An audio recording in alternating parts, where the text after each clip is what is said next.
नमस्ते दोस्तों, welcome to exam writer. बेटा आज हमें जो चैप्टर अपनी शुरुआत करेंगे इसमें नए एक सिलेबस के लिए क्या कुछ इसमें पैटर्न रहता है इसका। आज का हमारा टॉपिक रहेगा श्रेष्ठ स्कीम में जो गवर्नमेंट की आज का पैटर्न हमारा वो रहेगा। हम उसके बारे में जानेंगे कि ये क्या चीज़ है, ठीक है, और इसमें क्या क्या इसका एलिजिबिलिटी क्राइटेरिया रहता है बच्चों के लिए, किन बच्चों के इसमें एडमिशन्स होते हैं, क्या प्रोसेस रहता है, किस तरीके से एग्ज़ाम पैटर्न रहता है, क्या सिलेबस होता है, वो सब चीज़ों को जानेंगे हम, ठीक है। तो आप सभी एक बार इन चीज़ों के गो थ्रू हो जाएं, मैं समझाता चलूँगा साथ साथ में, आप देखते चलें इसको। सेंट्रल गवर्नमेंट की एक स्कीम है, श्रेष्ठ स्कीम के नाम से बोलते हैं इसको।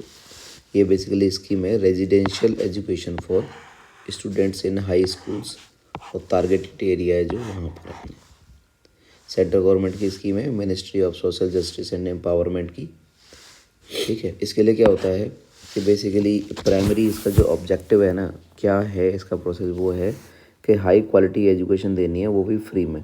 रेजिडेंशियल एजुकेशन, हॉस्टल जैसे सुविधा है वो अवेलेबल होगी। जितने भी बच्चे पुअर जो स्टूडेंट्स हैं अपने अदर शेड्यूल्ड कास्ट के, एससी के कम्युनिटी के, उन बच्चों के लिए क्या क्या कहेंगे, फीचर्स चीज़ क्या मिलेगी इसमें। देखो, एक तो एक्सेस मिलेगा अच्छी क्वालिटी का, गुड क्वालिटी का। प्राइवेट स्कूल्स को इसमें रिकॉग्निशन दी जाती है। ये स्कीम बेसिकली ब्रिज बनाती है, एक तरह ब्रिज कोर्स करती है एक तरह से, जो एजुकेशन गैप आ जाता है उनके लिए।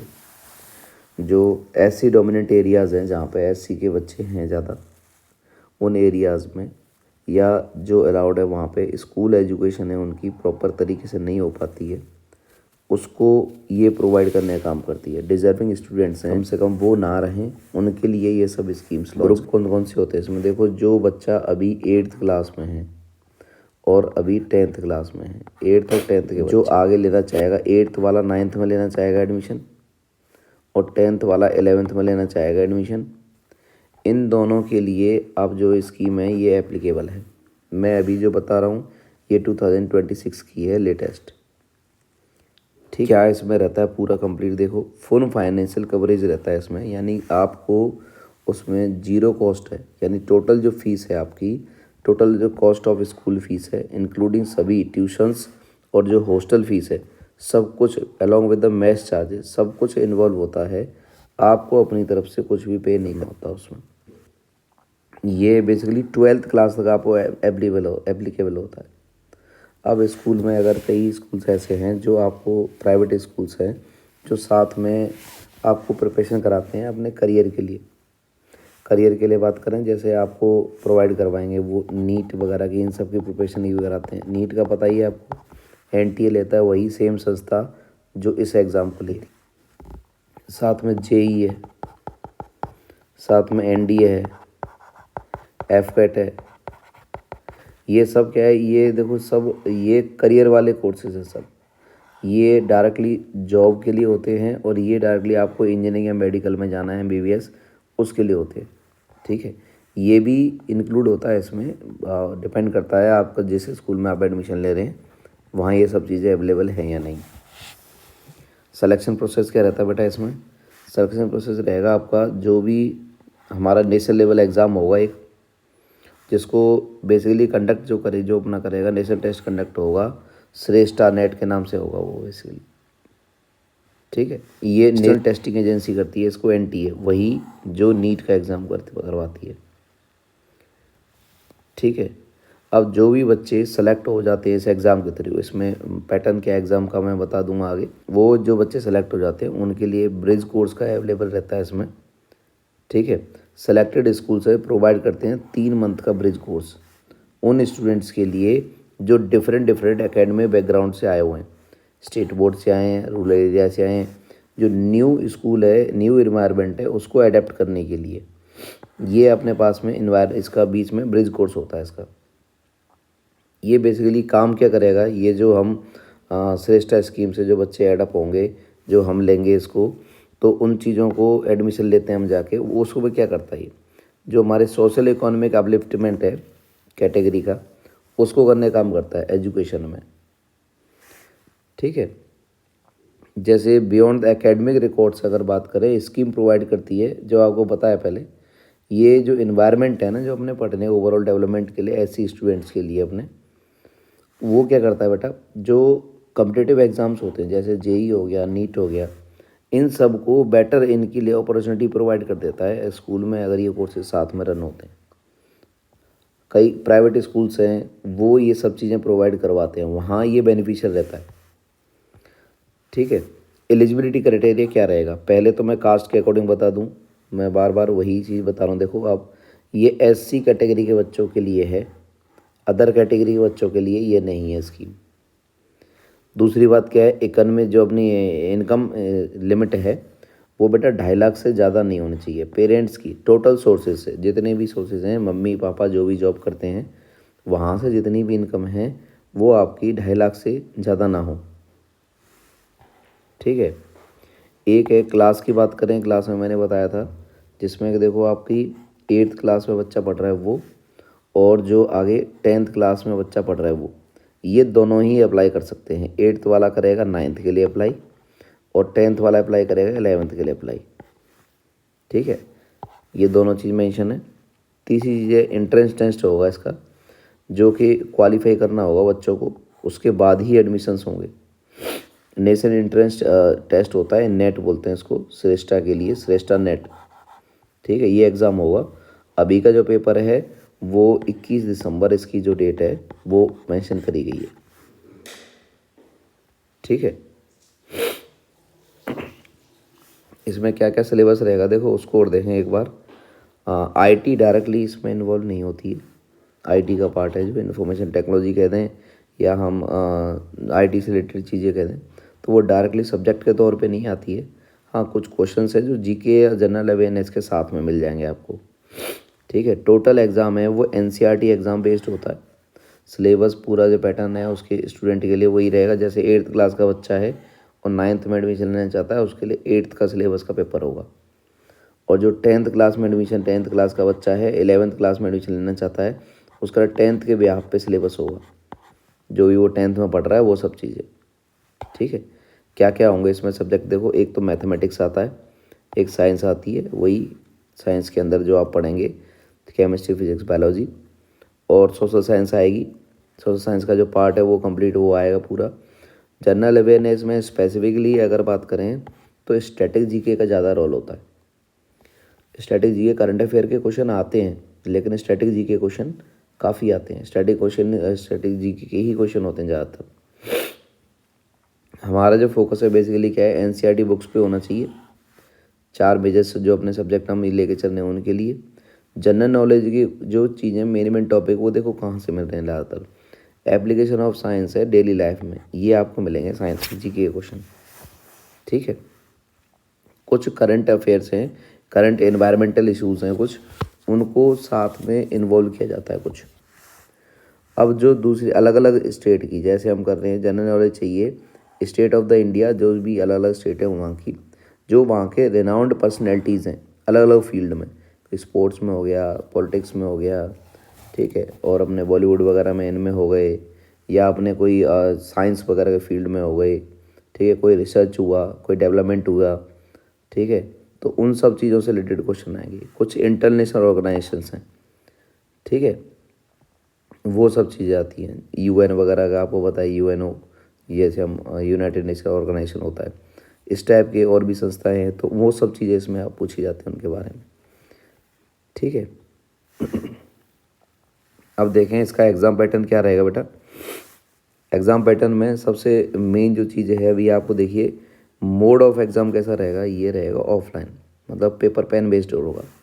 यानी इसमें आपको पेपर दिया जाएगा फिजिकल, ठीक है, फिजिकल पेपर होगा, अवेलेबल होगा, और वो पेपर में आपको पेन और पेपर से ओएमआर बेस्ड होगा ये। ठीक है, ओएमआर बेस्ड होगा। ओएमआर पेपर आपको ओएमआर फिल करनी होगी इसमें।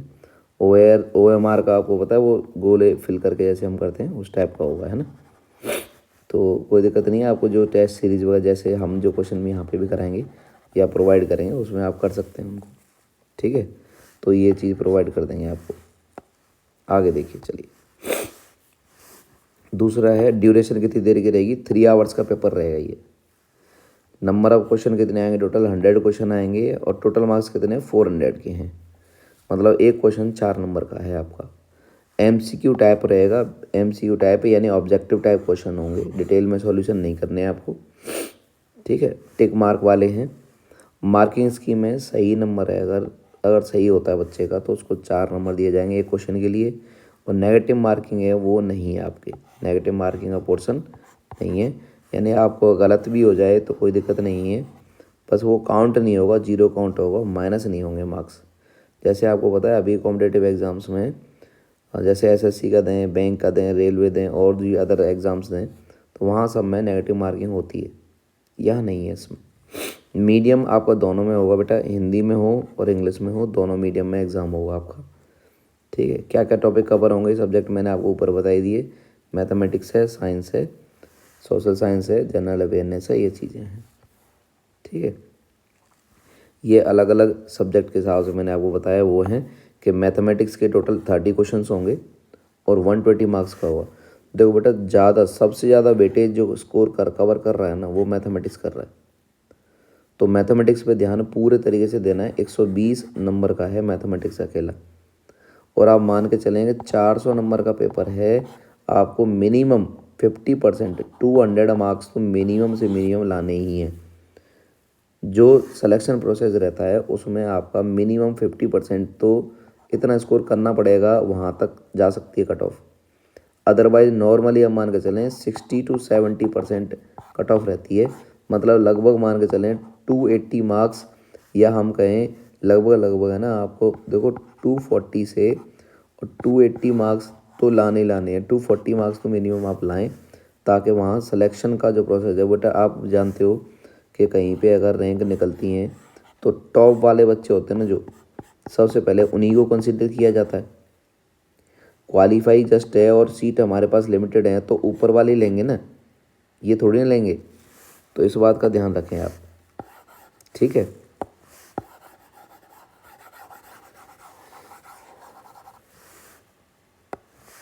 तो मिनिमम आपको मान के चलें कि 240 से 280 मार्क्स तो मिनिमम लाने ही पड़ेंगे इसको क्वालिफाई करने के लिए। अब सिलेबस को हम थोड़ा सा डिटेल में देखते हैं बेटा, हिंदी इंग्लिश दोनों मीडियम के हिसाब से मैंने मेंशन किया है, इसमें लिखा हुआ है, आप दोनों के हिसाब से देखें। देखिए, पहले अगर मैं क्लास 8th के लिए बताऊं तो 8th के लिए मैथमेटिक्स का जो पार्ट है उसमें क्या क्या है, देखो रेशनल नंबर्स हैं, लीनियर इक्वेशन है, लीनियर इक्वेशन इन 2 वेरिएबल हैं ये, ठीक है। साथ में अंडरस्टैंडिंग है, लीनियर इक्वेशन 1 वेरिएबल है, सॉरी ये 1 वेरिएबल है, 2 वेरिएबल 9th 10th वालों के लिए आएगा, ठीक है। ये अंडरस्टैंडिंग क्वाड्रिलेटरल्स हैं, क्वाड्रिलेटरल जो चैप्टर है तुम्हारा, ठीक है, चतुर्भुज, उससे रिलेटेड है। साथ में प्रैक्टिकल ज्योमेट्री है, जो अपनी ज्यामिति जिसको बोलते हैं हम, हिंदी इस साइड में लिखी है, ठीक है। परमेय संख्याएं और इनके बारे में बात करने पहले रेशनल नंबर्स के बारे में। डेटा हैंडलिंग का है, वर्ग और अपने घन है, ठीक है, दोनों घनमूल वगैरह की बात करें, वर्ग वर्गमूल, घन घनमूल वाले, square square root, cube cube root वाला, एल्जेब्रिक एक्सप्रेशंस हैं, ठीक है, और मेंसुरेशन है। मेंसुरेशन मतलब आप कहें क्षेत्रमिति, एल्जेब्रिक एक्सप्रेशन हमारे हो गए बीजगणितीय जो अभिव्यक्तियाँ हैं जो उनको बात करते हैं। फैक्टराइजेशन हो गए, गुणनखंड करना, और इंट्रोडक्शन टू ग्राफ्स के बारे में परिचय क्या रहेगा, वो सब चीज़ें ये आपके 8th के सिलेबस में आप पढ़ते हैं, ये वही चीज़ें हैं मैथमेटिक्स में। 10th में मैथमेटिक्स के लिए क्या रहेगा, जो 10th में आपका सिलेबस का पार्ट है वही है बेटा। फर्स्ट चैप्टर हमारा रियल नंबर का ही होता है, एक अपना पॉलिनोमियल है, pair of linear equation 3rd chapter है, 4th चैप्टर है हमारा क्वाड्रेटिक इक्वेशन, ठीक है। वास्तव विषय क्या है, बहुपद है, रेखीय समीकरण है, ठीक है, द्विघात समीकरण है, फिर अंकगणितीय संगणकीय श्रेणियाँ हैं जिसको हम अर्थमेटिक प्रोग्रेशन AP बोलते हैं, ठीक है। अब फिर अपना ट्रिग्नोमेट्री है, सर्कल है, वृत्त, फिर कंस्ट्रक्शन का पार्ट। देखो कंस्ट्रक्शन का पार्ट एक्चुअली क्या है, अभी सिलेबस का पार्ट नहीं है, तो हम इसको मान के चलें कंस्ट्रक्शन का पार्ट इसमें नहीं होगा, है ना। कंस्ट्रक्शन से रिलेटेड जो क्वेश्चंस हैं उसकी बजाय उसमें सर्कल और इन सब के ज़्यादा होते हैं। स्टैटिक्स है जो आप लास्ट में पढ़ते हैं, मीन मोड मीडियन वाले, ठीक है। फिर प्रोबेबिलिटी है, सरफेस एरिया वॉल्यूम, ये दोनों चीज़ें हैं, ठीक है। अब बात करते हैं सॉरी, थोड़ी तबीयत खराब है अभी।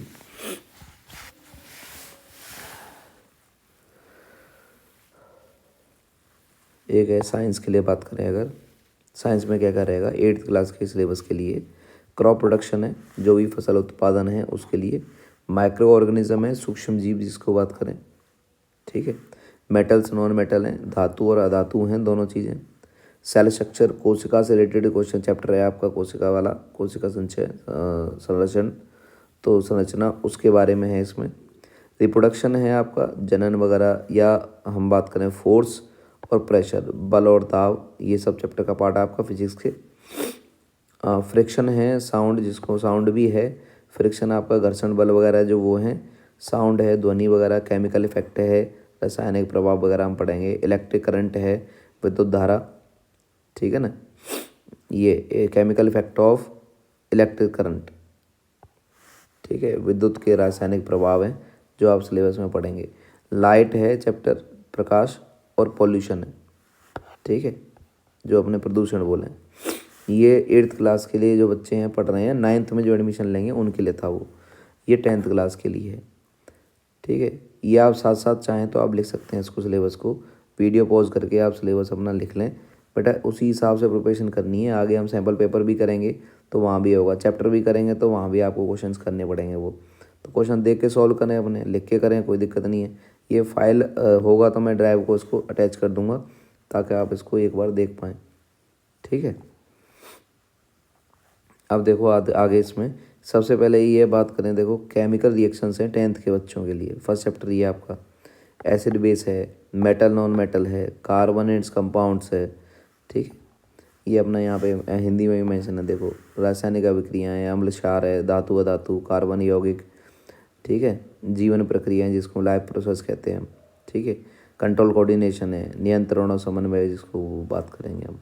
हेरिडिटी है, वंशानुक्रम वगैरह, विकास उसके प्रकाश है, लाइट वगैरह, ह्यूमन आई है, ठीक है, मानव नेत्र वगैरह से रिलेटेड। और इलेक्ट्रिसिटी है, magnetic effect of electric current है, ठीक है। विद्युत धारा, चुंबकीय प्रभाव है, एनवायरनमेंट है, पर्यावरण वगैरह, ये सब चीज़ें हैं, ठीक है। 8th में देखिए आपके क्या रहेगा, अब एसएस का पार्ट है, ये एसएस में जो आता है वो वाला पार्ट है आपका। जैसे इंडियन कॉन्स्टिट्यूशन है, भारतीय संविधान है, धर्मनिरपेक्षता है, सेकुलरिज्म, ठीक है। कॉलोनाइजेशन है, उपनिवेशवाद है इसका। औद्योगिकरण देश बात करें, इंडस्ट्रियलाइजेशन, वो भी है इसमें सिलेबस में। एग्रीकल्चर है, खेती वगैरह है। मिनरल्स रिसोर्सेज है हमारे, खनिज संसाधन वगैरह। नेचुरल डिजास्टर हैं आपके, प्राकृतिक आपदाएं वगैरह जिसको बोलें। लॉ और जुडिशरी का पार्ट रहेगा, यानी कानून और न्यायपालिका का पार्ट रहेगा इसमें, ठीक है। गवर्नमेंट का क्या रहेगा इसके अंदर, रोल ऑफ गवर्नमेंट है, ठीक है, सरकार की भूमिका। जो हमारे सोशल मूवमेंट्स हुई हैं, सामाजिक आंदोलन हुए हैं, वो भी आपका रहेगा इसमें पार्ट। 10th के सिलेबस में देखो जो नेशनलिज्म है इंडिया के अंदर जो हुआ था, भारत में राष्ट्रवाद का जो उदय हुआ था उसके बारे में है। डेमोक्रेसी के बारे में है, हमारे लोकतंत्र के बारे में, ठीक है। फेडरलिज्म के बारे में है, संघवाद की बात करेंगे क्या है, ठीक है। जेंडर और रिलीजन के बारे में बात करें, लिंग और धर्म के बारे में, जेंडर वाइज अपने क्या क्या चीज़ें हम पढ़ते हैं इसके अंदर। रिलीजन्स हैं हमारे सब, ठीक है। रिसोर्सेज एंड डेवलपमेंट हैं जो भी हमारे हुए हैं, संसाधन और विकास जिनका हुआ जैसे। और फॉरेस्ट और वाइल्ड लाइफ है, ठीक है, वन और वन्य जीव हैं जो। वाटर रिसोर्सेज हैं जो हमारे पानी की जो हम बात करें जल संसाधन जिसको बोलते हैं। मैन्युफैक्चर इंडस्ट्रीज़ है, जो औद्योगिक उत्पादन वगैरह होता है जहाँ पे इंडस्ट्रीज़, उन सब चीज़ों की बात करेंगे इसमें, ठीक है। ग्लोबलाइजेशन है, जो वैश्वीकरण हुआ सब चीज़ों का, वो ग्लोबली हम चीज़ों को सेल करें या बाय करें, इंपोर्ट एक्सपोर्ट वाली सब चीज़ें हों, तो उस टाइप से चीज़ें इसमें पढ़ेंगे। कंज्यूमर राइट्स हैं, ठीक है, उपभोक्ता के क्या क्या अधिकार हैं, वो सब चीज़ों को इसमें है सिलेबस का पार्ट। अब एक है आपका देखो जनरल अवेयरनेस का है, लास्ट वाला पार्ट जो बचता है सिलेबस में। उसमें क्या क्या है, पहली चीज़ तो करंट अफेयर्स हैं जिसमें नेशनल और इंटरनेशनल हैं, राष्ट्रीय और अंतर्राष्ट्रीय स्तर के समसामयिक घटनाएं हैं हमारी सब, जिसके अंदर अब अगले पार्ट में क्या है, हिस्ट्री और कल्चर है हमारे इंडिया का। हिस्ट्री और कल्चर की बात करेंगे, ज्योग्राफी की बात करेंगे और एनवायरनमेंट की बात करेंगे। भूगोल पर्यावरण है, इतिहास और संस्कृति है, दोनों के अंदर है। साइंस के कुछ मेन जो हम बात करें फैक्ट्स हैं, वो सब चीज़ों को पढ़ेंगे। स्पोर्ट्स के अवार्ड के बुक्स हो गए, उनके ऑथर्स हो गए, ये सब चीज़ें पार्ट है इसका सिलेबस का। और इम्पोर्टेंट डेज और इवेंट्स हैं, ये सब चीज़ें इसमें सिलेबस का पार्ट रहेंगी इसमें। ठीक है बेटा, तो इसको अच्छे तरीके से अपना प्रिपेयर करें। आगे जैसे क्लासेस आएंगी इसमें चैप्टर के अकॉर्डिंग जैसे हैं हम स्टार्ट करेंगे सभी की डेली के क्लासेस रिकॉर्ड करेंगे उसमें, तो आप सभी उसके साथ साथ में सिलेबस को कवर करें। ठीक है बेटा।